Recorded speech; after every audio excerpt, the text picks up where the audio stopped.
All right, let's move to those reports now that the Australian Oscar Jenkins has been executed by Russian forces after he was captured in Ukraine. Now, at this stage, the government has not confirmed Jenkins' death. However, today both the opposition leader and the PM have warned of strong action if the reports are accurate.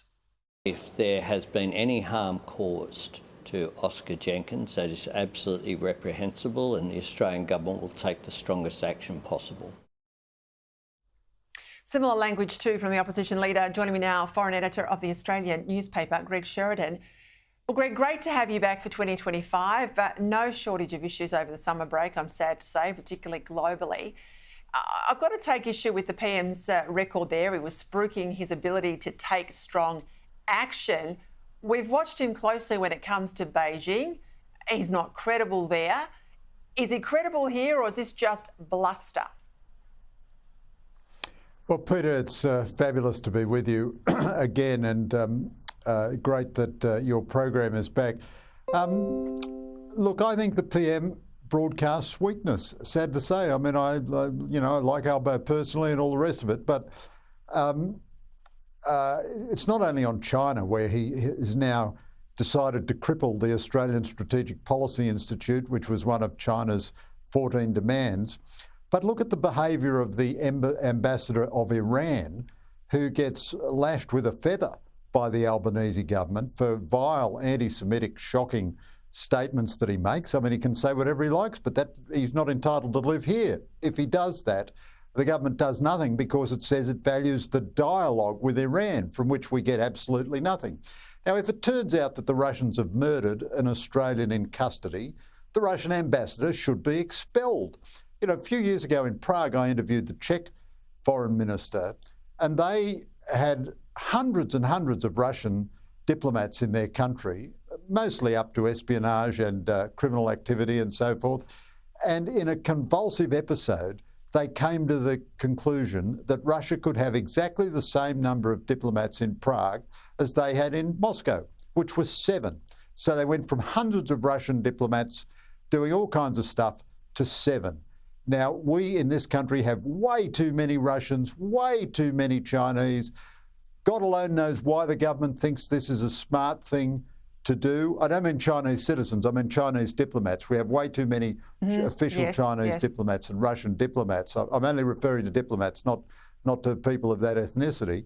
And so the ambassador should be expelled. If they then expel our ambassador, that's up to them. If they cut off diplomatic relations, that's up to them. But that's the only gesture we can make, and that is the gesture that we should make.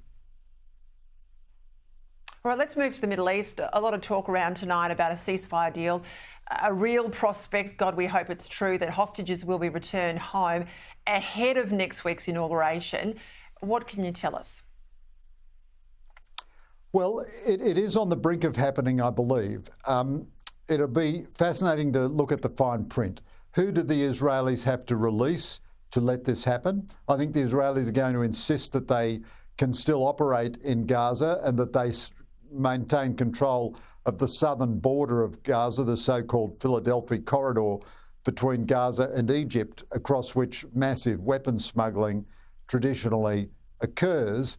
There is an element of Netanyahu's coalition which doesn't want any deal, but I think they've got to have some deal. Netanyahu has turned out to be much stronger and much more effective than we thought he would be. But I'd make one moral point to you, Peter. It's right that all of us care about the innocent Palestinians killed as well as the innocent Israelis. But from day one of this conflict, Hamas could have ended the suffering of the Palestinians by releasing the Israeli hostages. So the moral responsibility for the suffering of Palestinians lies entirely with Hamas. I wish the Albanese government had made that its central point for the last 12 months. US Secretary of State Anthony Blinken said those people, those nations who made one-sided criticisms of Israel, encouraged Hamas to hold out and not, come to a ceasefire. And that, of course, includes the Albanese government.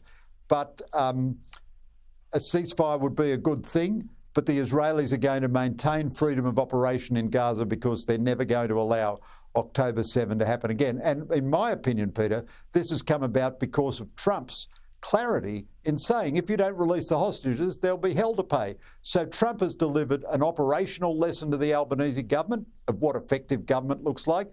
He's also delivered a moral lesson. He, Trump, with all his wickedness and so on, understands that the bad guys are the murderous terrorists, and those are the guys that you try to put pressure on. Again, I wish the Albanese government had absorbed this kind of pretty simple morality 101.